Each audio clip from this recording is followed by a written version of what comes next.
Ito na yung... So, papayag po ba kayong i-sketch kayo?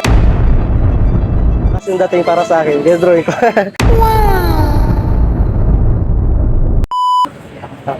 Hello po, ma'am.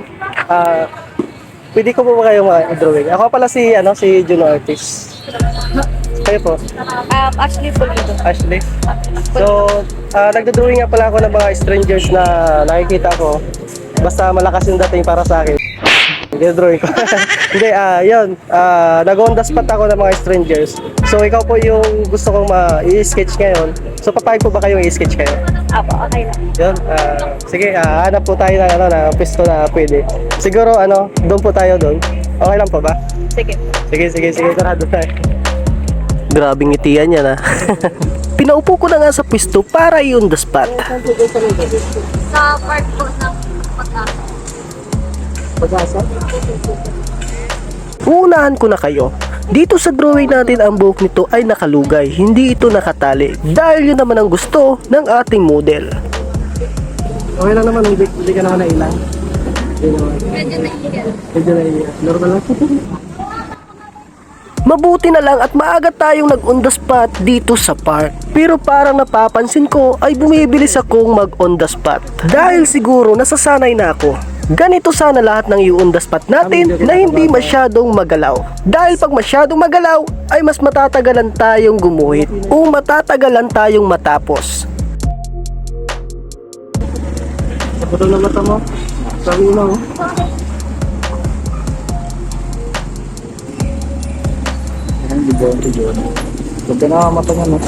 Uulitin ko yung buhok nito ay nakabuhaghag. Hindi kagaya doon sa reference natin o sa model natin ay nakatali. Dahil nga mas maganda siya kapag nakalugay. Tingnan natin kung ano yung magiging kakalabasan nito kapag natapos. Makukuha naman yan. Ang tindi talaga ng videographer natin na si Uno Caroxani. Tindi talaga ng dating. Sino ang hamon ng basketball sa kanya? Haha. Kasi iba may siloso, di ba?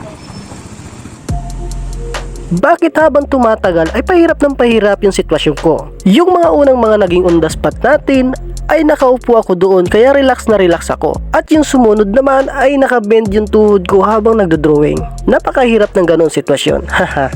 At ngayon naman ay nakatayo tayo. Grabe, pahirap ng pahirap. Hayaan mo na nga. Kasama yan sa pagpapasaya ng tao. Kung napapansin nyo, iba ko yung buhok ko. Kasi mas maganda sa drawing. Mas maganda kasi sa drawing, kitang-kita yung drawing kapag yung buhok nakabuhaghag isa sa nakatali.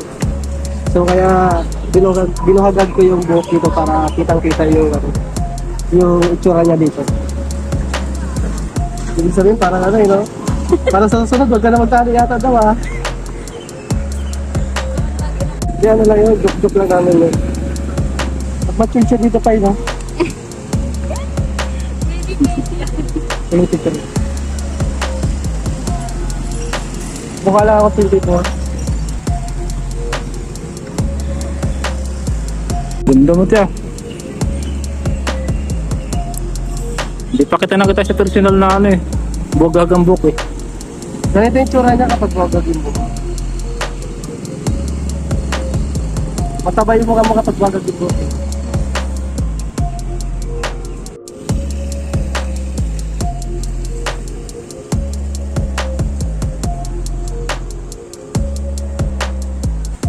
Wow!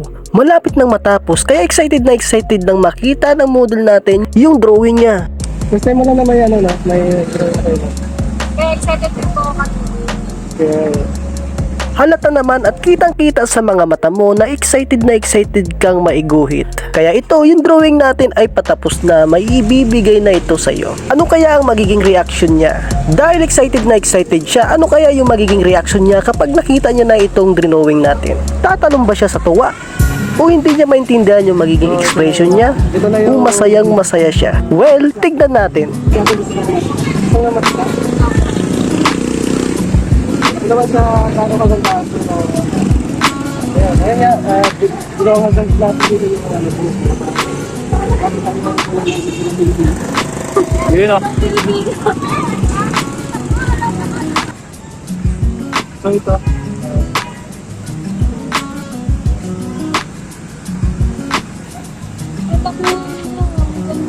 Ah, O ba? Talagang sulit talaga yung pag-live sketch natin ngayon at may napasaya na naman tayong stranger. so ayun mga kapusin, natapos yung ating live sketch. So pakipalo na lang po yung page sa Juno Artist at yung TikTok niya. Ano po? At asli po. Yung Ashley Pulido. Ashley Pulido yung TikTok niya. Ipalo niyo siya guys. Yun, salamat.